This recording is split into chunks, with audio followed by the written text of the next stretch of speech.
l'immeuble futur, il est tout simplement une extension verticale du parc.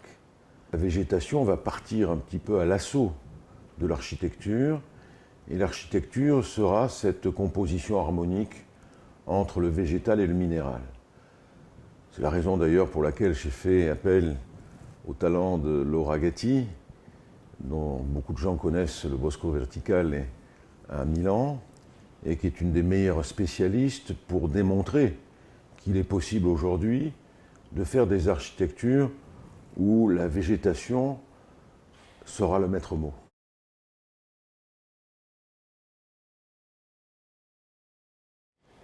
C'est une nouvelle façon d'habiter, en tout cas de conquérir ce que je définis comme étant le plaisir d'habiter. L'architecture, comme disait Vitruve, elle est là pour remplir une fonction, elle est là pour être belle et pour durer. Ce sont trois principes issus de la période romaine que j'ai plaisir toujours à composer.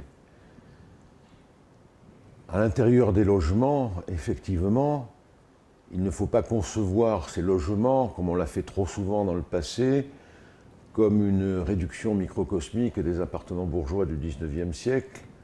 C'est avant toute chose des appartements qui vont être conçus sur des principes d'habitabilité, de plaisir, comme je le disais, de fonctionnalité, mais également de transparence.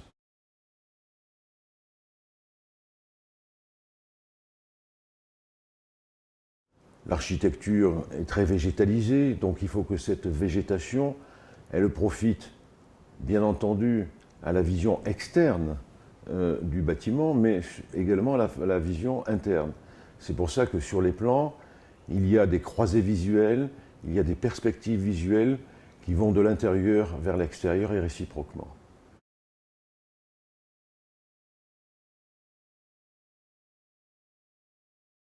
L'objectif majeur aujourd'hui de l'architecture, c'est de reconquérir les rapports harmoniques qui ont toujours existé par le passé entre l'homme et son environnement.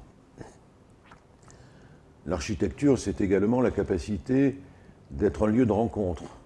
Et le grand hall sur 2 niveaux, qui est situé au centre des 2 tours, en sera le témoignage. On pense qu'à ces endroits-là, les gens de la copropriété pourront se réunir, se voir, échanger, ce qui est un principe fondamental.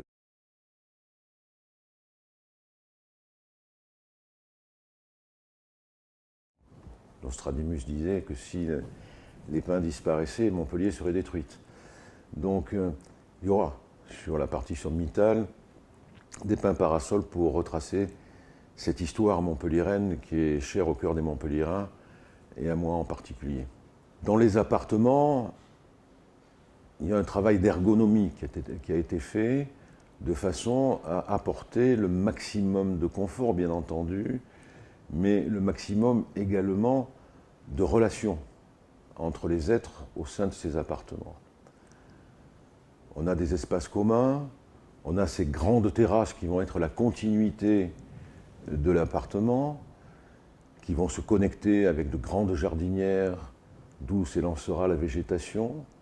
Donc tout fait pour le plaisir de vivre, le plaisir de la communication, le plaisir de sentir dans les perspectives qui vont être ouvertes tout cet environnement méditerranéen avec des perspectives dans les plus hauts étages jusqu'à la mer.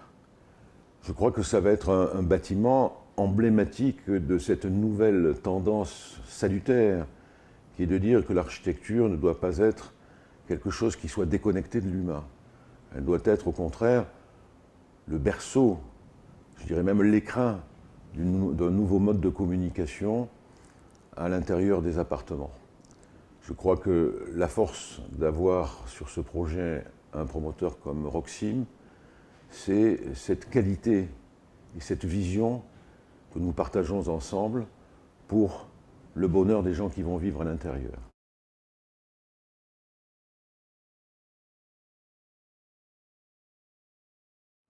On a beaucoup travaillé depuis l'origine de ce projet là-dessus. pour essayer d'avoir une interpénétration très claire de la lumière à l'intérieur des bâtiments.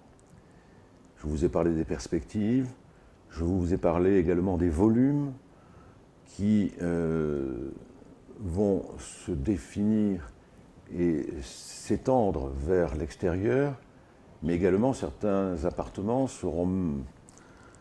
fonctionneront sur des doubles hauteurs, notamment dans les appartements qui bénéficient de serres, mais pas que. Beaucoup d'autres appartements auront dans l'enceinte de leur séjour une double hauteur, à la fois pour donner cette notion de respiration à l'intérieur des volumes, mais également de permettre à la lumière de rentrer d'une façon beaucoup plus harmonieuse.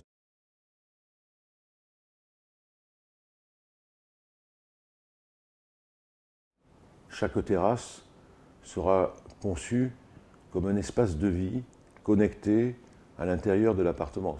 Ce qui veut dire que, par exemple, certains appartements auront plusieurs terrasses. Des terrasses en communication avec les chambres, ce qui permet de trouver des espaces d'intimité au sein de la famille, mais également des fractionnements des grandes terrasses pour pouvoir y vivre différents événements à différents moments de la journée. Beaucoup d'appartements ont des doubles orientations, voire pour les très grands des triples orientations, ce qui permettra de jouir d'une façon harmonieuse à la fois de la lumière du matin et de la lumière du soir. Et sur les périodes d'ensoleillement maximal, il va y avoir toute une série de brises-soleil qui vont être également les supports de la végétation afin de contrôler la lumière violente du midi à certaines périodes de l'année.